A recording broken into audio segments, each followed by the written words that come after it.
പ്രിയപ്പെട്ട സുഹൃത്തുക്കളെ, നമസ്കാരം.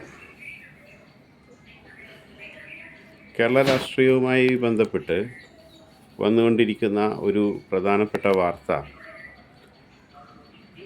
ഈ കാന്തപുരം എ പി അബൂബക്കറിൻ്റെ നേതൃത്വത്തിലുള്ള സുന്നി ഫ്രാക്ഷൻ്റെ മാനേജ്മെൻറ്റിന് കീഴിൽ കോഴിക്കോട് ജില്ലയിൽ കൈതപ്പൊയിൽ എന്ന് പറയുന്ന സ്ഥലത്ത് ഒരു യുനാനി മെഡിക്കൽ കോളേജുണ്ട്.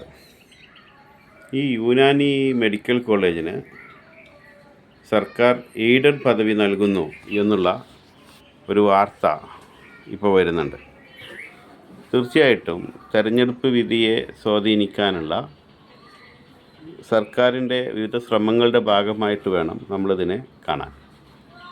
അതേസമയം ഇടതുപക്ഷ ജനാധിപത്യ മുന്നണിയിലെ ഘടകകക്ഷികളെക്കുറിച്ച് വരുന്ന ഒന്ന് രണ്ട് വാർത്തകൾ കൂടി സൂചിപ്പിക്കാനും, ആ വാർത്തകൾ ഇപ്പോൾ ജേർണലിസ്റ്റുകൾ ഇതിന് സോഴ്സ് എന്നൊക്കെ പറയാം.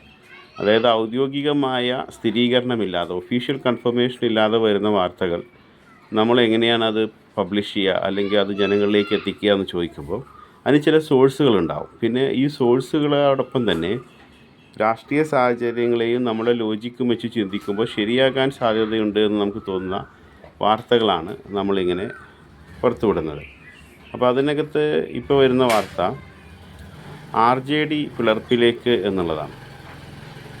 ഇടതുപക്ഷ ജനാധിപത്യ മുന്നണിക്കൊപ്പം നിൽക്കുന്ന RJD കഴിഞ്ഞ തവണ കൂത്തുപറമ്പ്, വടകര, കൽപ്പറ്റ തുടങ്ങിയ നിയമസഭാ മണ്ഡലങ്ങളിൽ മത്സരിക്കുകയും അതിൽ കൂത്തുപറമ്പിൽ മാത്രം അവർ വിജയിക്കുകയും ചെയ്തു. പക്ഷേ കണ്ണൂർ ജില്ലയുടെ ഇപ്പോഴത്തെ രാഷ്ട്രീയ സാഹചര്യം വെച്ച് നോക്കുമ്പോൾ ആ കൂത്തുപറമ്പയിൽ വിജയിക്കാൻ സാധ്യതയില്ല, മറ്റ് 2 സീറ്റിലും അവർ വിജയിക്കാൻ സാധ്യത. അതുകൊണ്ട് അവർ കൂടുതൽ സീറ്റുകൾ ആവശ്യപ്പെടുകയാണ്.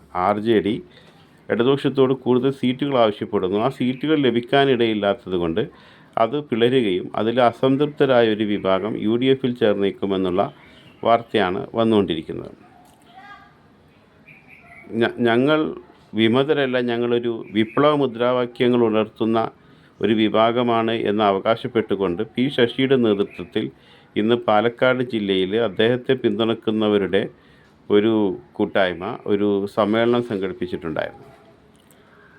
അതുപോലെ നമ്മൾ തുടക്കം മുതലേ പറയുന്നതാണ്, ജോസ് കെ മാണി വിഭാഗം കേരള കോൺഗ്രസ് UDFലേക്ക് പോകാൻ ശ്രമിച്ച ശ്രമം, അത് CV വർഗീസ് തന്നെ പറഞ്ഞു, ആ ശ്രമം പരാജയപ്പെട്ടു എങ്കിലും അതിനുള്ള ശ്രമങ്ങൾ, അല്ലെങ്കിൽ ഇപ്പോഴും ജോസ് കെ മാണി വിഭാഗത്തിലെ ഒരു വിഭാഗം കേരള കോൺഗ്രസ് UDFൽ പോകാനുള്ള സാധ്യതയുണ്ട്. അതുപോലെ തന്നെ ജോസഫ് വിഭാഗത്തിൻ്റെ ഭാഗമായി നിൽക്കുന്ന തോമസ് ഉണ്ണിയാടനെ പോലെയുള്ള ചില നേതാക്കൾ ജോസ് കെ മാണി വിഭാഗത്തിലേക്കോ അല്ലെങ്കിൽ LDFലേക്കോ പോകാനും സാധ്യതയുണ്ട്.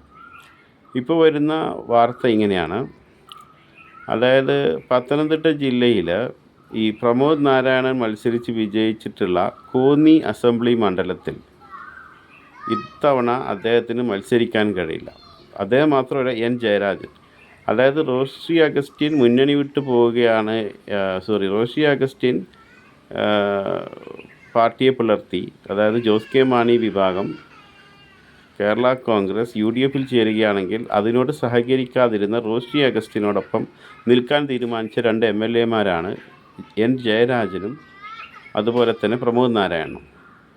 അപ്പോൾ പിന്നീടൊരു ഘട്ടത്തിൽ മുന്നണി മാറ്റത്തെക്കുറിച്ചും മറ്റും, അല്ലെങ്കിൽ മുന്നണി മാറ്റത്തെക്കുറിച്ചല്ല, ഈ തെരഞ്ഞെടുപ്പിൽ മത്സരിക്കുന്നവരെക്കുറിച്ചുള്ള തുടരെയുള്ള ചോദ്യങ്ങൾ, പാലായിൽ മത്സരിക്കുന്നതിനെക്കുറിച്ചൊക്കെയുള്ള തുടരെയുള്ള ചോദ്യങ്ങൾക്ക് ജോസ് കെ മാണി ഒരു ഘട്ടത്തിൽ മറുപടിയായി പറഞ്ഞിരുന്നു, സിറ്റിംഗ് MLAമാർ ആരൊക്കെ മത്സരിക്കണമെന്നുള്ളതും പാർട്ടിയാണ് തീരുമാനിക്കുക. വളരെ അർത്ഥം വെച്ചുള്ള, വളരെ ഡീപ്പ് റൂട്ടഡ് ആയിട്ടുള്ള ഒരു സ്റ്റേറ്റ്മെൻ്റ് ആയിരുന്നു അത്. അപ്പോൾ ആ ഒരു സ്റ്റേറ്റ്മെൻറ്റ് ഇപ്പോൾ നമ്മൾ അത് ഏറെക്കുറെ ശരിയാകാൻ പോവുകയാണ്. അതായത് N. ജയരാജനും പ്രമോദ് നാരായണനും സീറ്റ് നൽകുകയില്ല. അതേസമയം കഴിഞ്ഞ തവണ ജോസ് കെ മാണി വിഭാഗത്തിന് നൽകി പിന്നീട് ആ CPM അണികളുടെ പ്രതിഷേധത്തെ തുടർന്ന് നൽകാതിരുന്ന കുറ്റ്യാടി സീറ്റ് ഇത്തവണ കേരള കോൺഗ്രസ് ജോസ് കെ മാണി വിഭാഗം തന്നെ മത്സരിക്കുമെന്നും അവിടെ ജോസ് കെ മാണിയോട് വളരെ അടുത്ത് നിൽക്കുന്ന മുഹമ്മദ് ഇക്ബാൽ എന്ന് പറയുന്ന ഒരാളെ മത്സരിപ്പിക്കുമെന്നും കേൾക്കുന്നുണ്ട്.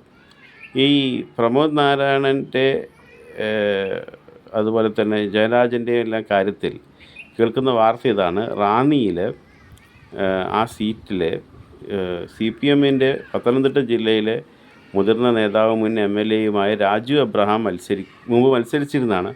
അദ്ദേഹം ആ സീറ്റ് മത്സരിക്കാൻ ആഗ്രഹിക്കുന്നുണ്ട് ആ സീറ്റിൽ. അപ്പോൾ അത് CPM അന്ന് ജോസ് കെ മാണി വിഭാഗം ഇടതുപക്ഷത്തോടൊപ്പം ചേർന്നപ്പോൾ നൽകിയൊരു സീറ്റാണ്.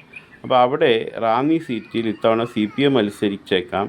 ഒരുപക്ഷെ അവിടെ നമ്മുടെ രാജു അബ്രഹാം തന്നെ മത്സരിച്ചേക്കുമെന്നെല്ലാം കേൾക്കുന്നു. അപ്പോൾ അങ്ങനെ ജോസ് കെ മാണി വിഭാഗത്തിലെ ഈ റോഷിയോടൊപ്പം ചേർന്ന് നിന്ന പ്രമോദ് നാരായണനും ജയരാജനും സീറ്റ് നൽകുന്നില്ല എങ്കിൽ ഒരുപക്ഷെ അവർ വീണ്ടും ഒരു പിളർപ്പ് അവിടെ ഉണ്ടാവാനുള്ള സാധ്യതയുണ്ട്. ഒരുപക്ഷെ ആ രണ്ട് വിഭാഗങ്ങളും പിളർന്ന് രൂപപ്പെടുന്ന പുതിയ കേരള കോൺഗ്രസും ഇടതുപക്ഷത്തോടൊപ്പം തന്നെ നിന്നേക്കാം. കാരണം ഈ UDFിൽ ഈ നിൽക്കുന്ന PJ ജോസഫ് വിഭാഗം കേരള കോൺഗ്രസ് കഴിഞ്ഞ തവണ മത്സരിച്ച 10 സീറ്റുകൾ ഇത്തവണ അവർക്ക് നൽകാനിടയില്ല. അവർ 7 സീറ്റിൽ മത്സരിക്കേണ്ടി വരും എന്നൊരു സാഹചര്യമാണ് ഉള്ളത്.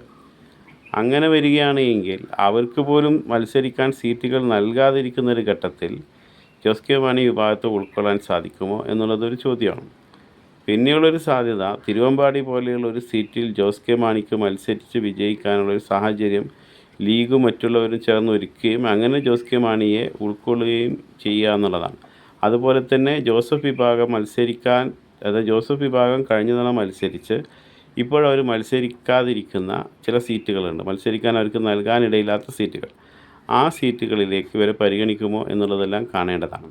എന്തായിരുന്നാലും RJDയും കേരള കോൺഗ്രസ് ജോസ് കെ മാണി വിഭാഗവും പിളർപ്പിലേക്ക് നീങ്ങുന്നു എന്നുള്ള വാർത്തകളാണ് നമുക്ക് നൽകാൻ സാധിക്കുന്നത്. അതോടൊപ്പം തന്നെ കോഴിക്കോട് ജില്ലയിലെ കൈതപ്പൊയിലെ മർക്കസ് യുനാനി കോളേജിന് എയ്ഡഡ് പദവി നൽകിക്കൊണ്ട് മുസ്ലിം സമുദായത്തിലെ ഒരു പ്രബല വിഭാഗത്തിൻ്റെ പിന്തുണ ഉറപ്പുവരുത്താൻ LDF ശ്രമിക്കുകയാണ്. നന്ദി, നമസ്കാരം.